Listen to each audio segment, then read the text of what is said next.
Welcome back. Family Affair. You're listening to the State of the City. I'm your host, Brother Muhammad, and now family gives me great honor, great delight, as promised, to get our sister up in the studio, live in person and in living color. So I want to welcome her back to the State of the City, and of course, take this opportunity to just thank her for her hard work, her sacrifice, her dedication, and stepping up to make the kind of sacrifices she's making with putting herself out there to run for the 7th Congressional District seat. So let me say peace to you and welcome to the State of the City. My sister, how are you, Reba Hawkins? Thank you. Good evening. I'm doing great. Good. Before we get started, let's give you contact information where you can be reached. Well, the website is www.rebahawkins2020.org. It does have all of the contact information for donations and also door knocking and any type of volunteer that's out there possible. Okay. Is there a direct phone number where you can be reached? 443-801-5586. Yes, ma'am. Well, let's go ahead and get into it. Of course, let's, I think, kind of educate the public, wash, rinse, and repeat, as I like to say, in terms of the special election, the date that it's taking place, and we got however many candidates that are running right now between Democrats and Republicans. But let's go and educate the public in terms of where we are. Well, as you know, I filed first in August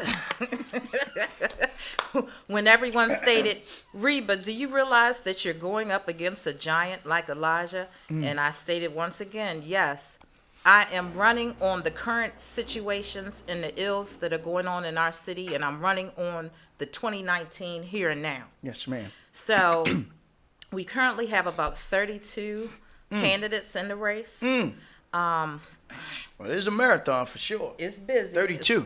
Race ain't to the swift. They jumping. Yes. The primary is February the 4th for the special election and April the 28th for the general, which is also the same day for the primary for the general for the race itself. That's a lot of confusion there. Now, how do you you're just telling me that kind of got me confused, right? It's a special election, but it's a primary, and then on the same top of that, there's something else. It's a general election, right? And it looks as if it's going to be confusing, right? So hopefully, we'll get that worked out so it won't be as confusing as it is right now. Yeah, I know your campaign. And, of course, working with, or Dr. Short working with you, have I brought that to the attention of the Maryland Board of Elections and Baltimore City Board of Elections? Yes. A letter has been sent to notify the conflict of the dates that are currently within the Maryland state laws of elections itself, that there is a conflict with having a primary and a general being held on the same day. It looks as if there will be some type of voter suppression, and we truly don't want that to happen. Right. And as I stated, with just about everything in the city, is so much corruption right now. We just want everything to be on an even playing field to give everybody the opportunity that's promised as an American and having a dream and having an election that's ran on the up and up and that's fair. Yes, ma'am. Have you heard back from either the Maryland Board of Election or Baltimore City Board of Election after you sent the letter out? Right now, we did get a response back from the election board, and things are taking its course right now. Okay. Now, for those that may not know, let's talk about your platform. What are the items, of course, on your agenda in terms of just introducing John Q. Public to candidate Reba Hawkins?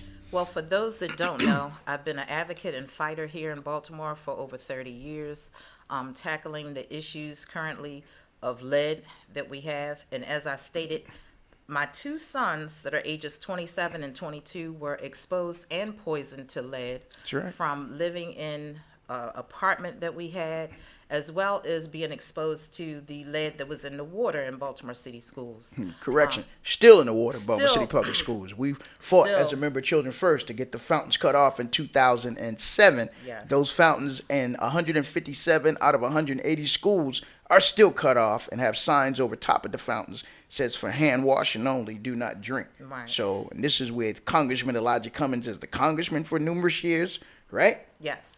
and he never offered to even investigate it or to do anything to solve this problem. So just wanted to put that out there. And it is a current issue still Right. in Baltimore County because the school systems have made that known recently about the lead in the water. As you know, I have a commercial janitorial cleaning company with about 200 employees, cleaning M&T Bank, Camden Yards. The biggest concern to me is the fact that even with the contracts within the city of Baltimore, we're not getting a fair playing field. Fair playing field. There's so much corruption going on from city officials that have made deals with. We just found that out last week, huh? Pop goes pew. Like we didn't know, but we just found that out. And now I got to ask for 1 second. You said you got employees of 200? Now this is the time of year, and I know in Baltimore City they've been having brothers going out having hug walks on Monday. Are you hiring? Well, right now I'm still taking individuals that want to work for football season, which we have a couple more games. And the way you our said football, the you know way something. our The Ravens, phone be ringing the off way the our hook. Ravens You are said going right football now, season. look like we will be going to the Put- Super Bowl. So put- I'm gonna throw that one in the universe. Put the phone number out where they should call you for those that's looking for employment. 443-801-5586. They can give me a call. And also with the Super Bowl, with the Super Bowl. See, that's on my mind right now. I'm sorry. I did that. I apologize. know we had it there, so that's all. I apologize. That's a Freudian slip of the tongue. Yeah, that's a Reba slip. And when it comes to the individuals that I'm employing, we're looking out for all that are disenfranchised right now.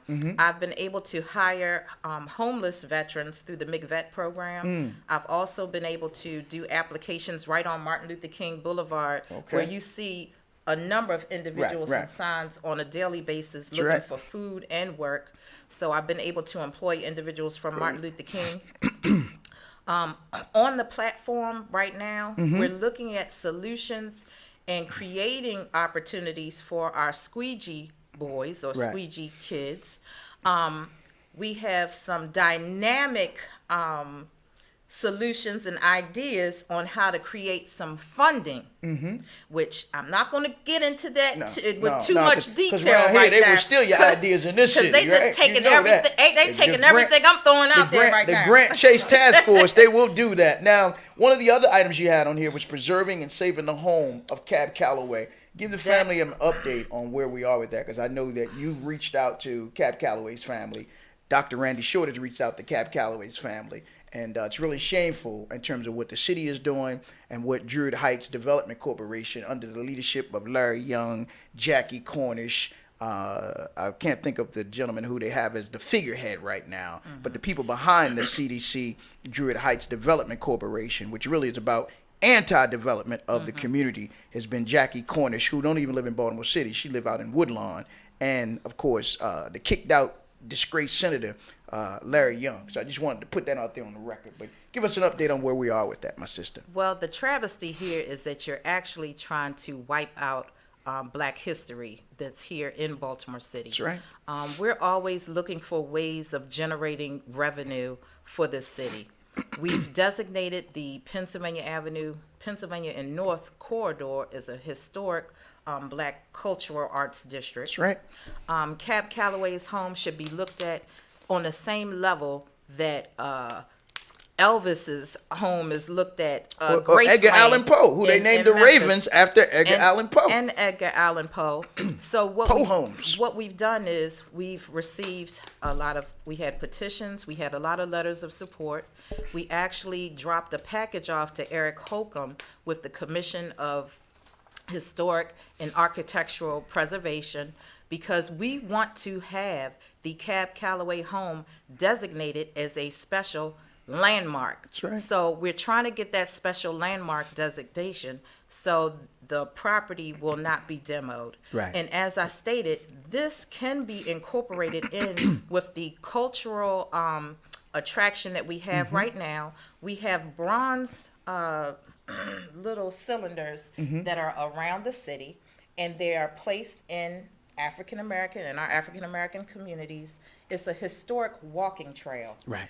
like I stated, this should be another avenue, since right now we do have a shadow, we have a cloud, we have a lot of issues in this city dealing with the crime and public safety. We still want to tackle the crime and public safety because that will always be forefront to us. Right. But as I stated, Calloway's home. Calloway sold 1 million records from Minnie the Moocher. Just on that one song alone. I'm telling you, it's a travesty here. Right. We cannot wipe out the history Right. with the percentage of blacks that we have that encompass this city right now.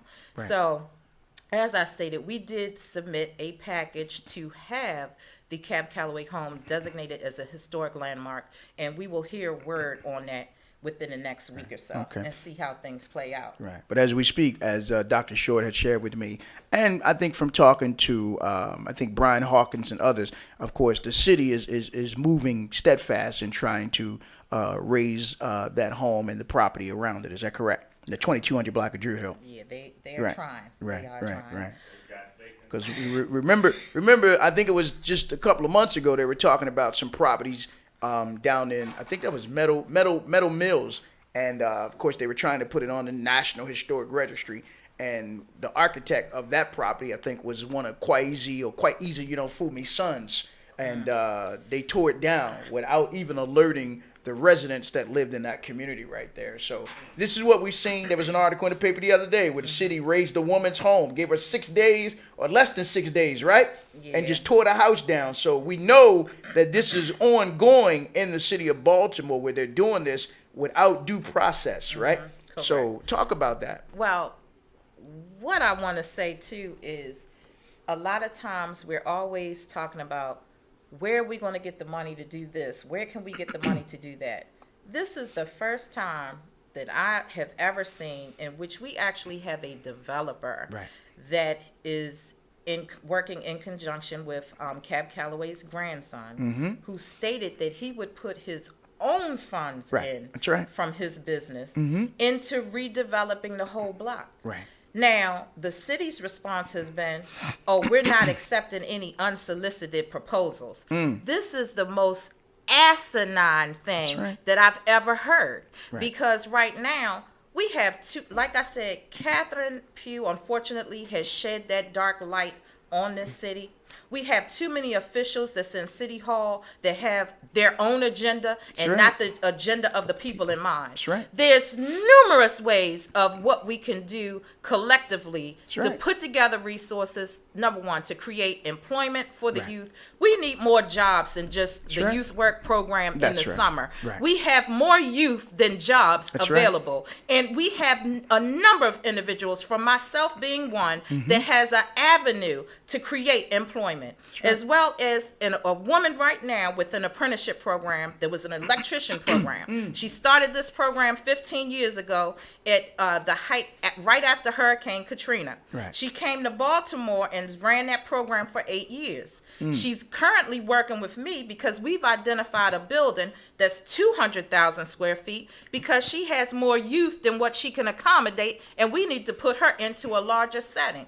Listen, the people here in this city are crying out. Our youth have no alternatives for any type of extracurricular activities because extending a recreation center that's 4 walls and a television is not going to do anything to keep our children's minds stimulated in this city Monday through Saturday. They can do nothing in the streets, which is what they're doing now.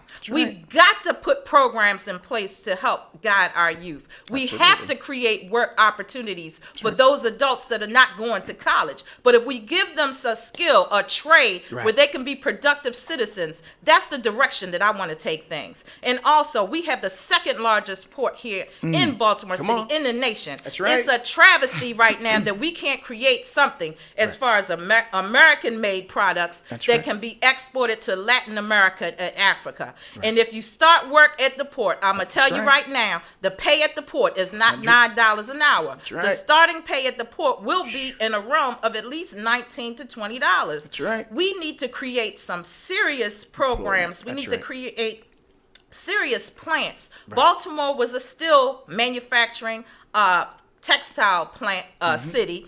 back in the 1920s. Right. We lost a lot of those jobs when those steel mills shut down. And as I stated with my platform, if we created a high-speed rail that went from Atlanta to New York or from Baltimore to Midwest, there's no reason why the steel and those parts can't be manufactured right here in this great city of Baltimore. Right. Baltimore is a pearl. We are right here in the middle. We're a hub, right in between New York, right in between Philly, D.C., and everywhere else in between. There's no reason why we can't be the centralized location for economics, and we got to do better. Our city leaders are letting us down, and as they say, what's done in the dark will always come out in the light, and whatever don't come out in the wash gonna come out in the rinse. And of course, we saw that last week.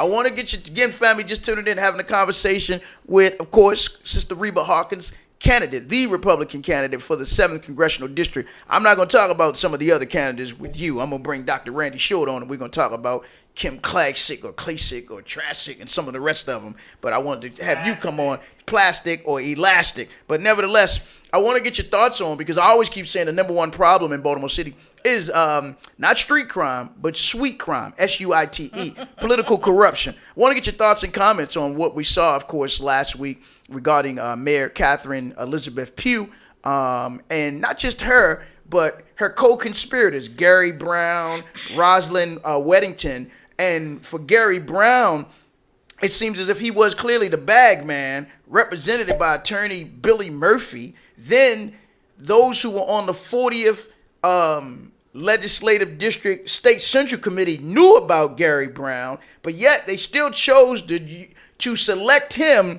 to be the delegate to represent the 40th Legislative District for the seat that came open when Catherine Pugh became the mayor. Out of the 40th District, Barbara Robinson became the senator. So there was an open seat.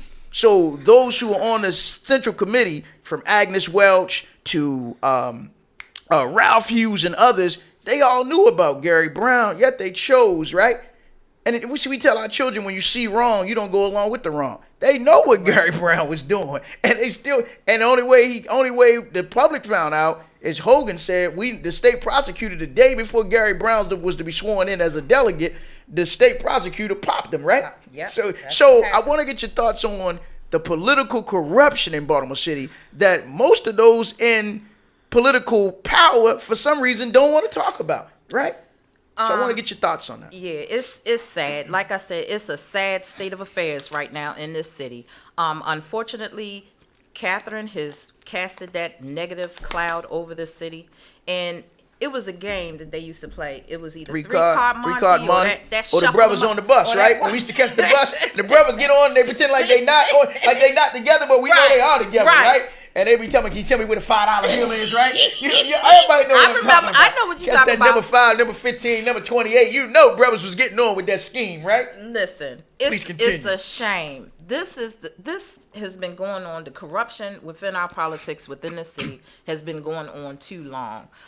People know the stuff that's happening behind the doors, and it's a shame. And as I stated, the people that are in leadership, I don't understand how you can go from your home to City Hall, how you can go from your home to some parts of the Annapolis and think that you are doing a job that's effective to the people and well done. That's right. And most of the stuff that's happening when it comes to the contracts, we have so many small businesses in this city that's certified MBE, but the contracts are still going to the same usual suspects. But in this case right now with Catherine, it is a shame and it's a travesty. That's right. I don't know if she thought she was smarter than the average Baltimorean, smarter than the average bear, as they used to say.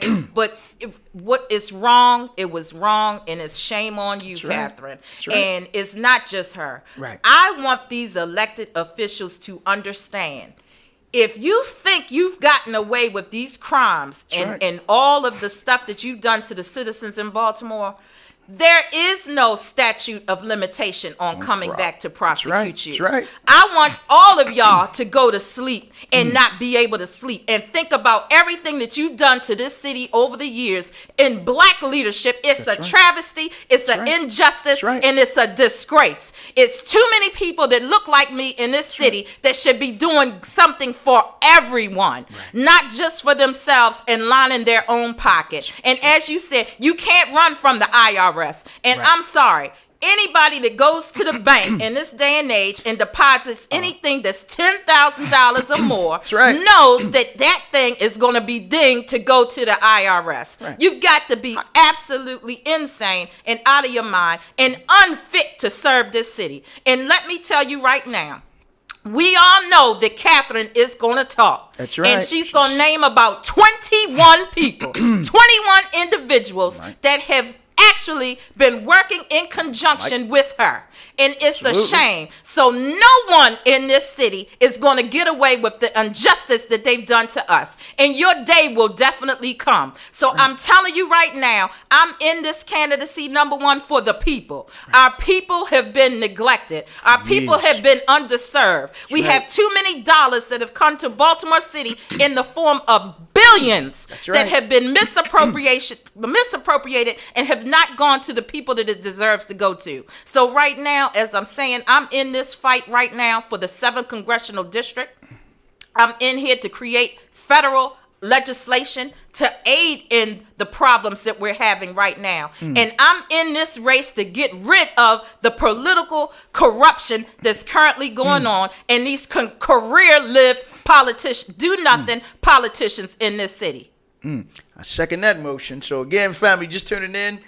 That was, of course, Queen Reba Hawkins, that beautiful black pearl, as our great ancestor, Dr. Francis Cress Weldon said. We want justice. We got to put that pearl where it's supposed to be, on top. So I'm encouraging you, of course, to go out and vote for her on February the 4th. And then on all them other dates they got coming up, we're going to let you know about them dates too. Go back and vote again and again and again and again so that we can send our sister to Washington, D.C. and begin to clean up this city and make up the old Baltimore a new Baltimore. So that's what's important that we do. And I just want to thank her for taking time out of her schedule and joining us tonight. Is there anything else you want to say before we begin to conclude this interview? I don't want to forget about our seniors as well, because in this city of Baltimore, we're being taxed out the yin-yang. That's right. I know every time I flush my toilet, it's a tax. If the rain comes down out the sky, I'm being hit with a fee. Come on. So right now, I want to also really push to work on legislation, because our seniors are on fixed income, but the taxes and everything around them keep going up. And if they keep doing this gentrified project,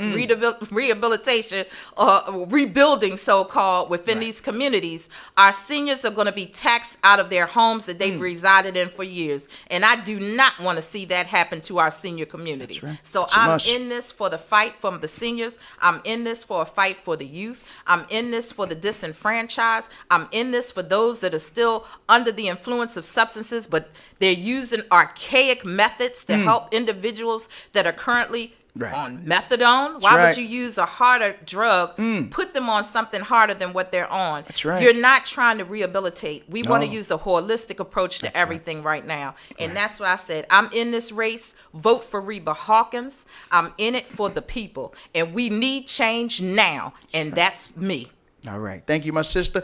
As we conclude this interview, let's give you contact information where you can be reached. You can reach us at www.rebahawkins2020.org, 443-801-5586. Thank you. All right. What we're going to do, go this quick musical break, and then we're going to come back and conclude or jump back into, of course, reset our interview with Dr. Randy Short. So in the meantime, in between time, listen to this message, and we'll be right back with more of the State of the City.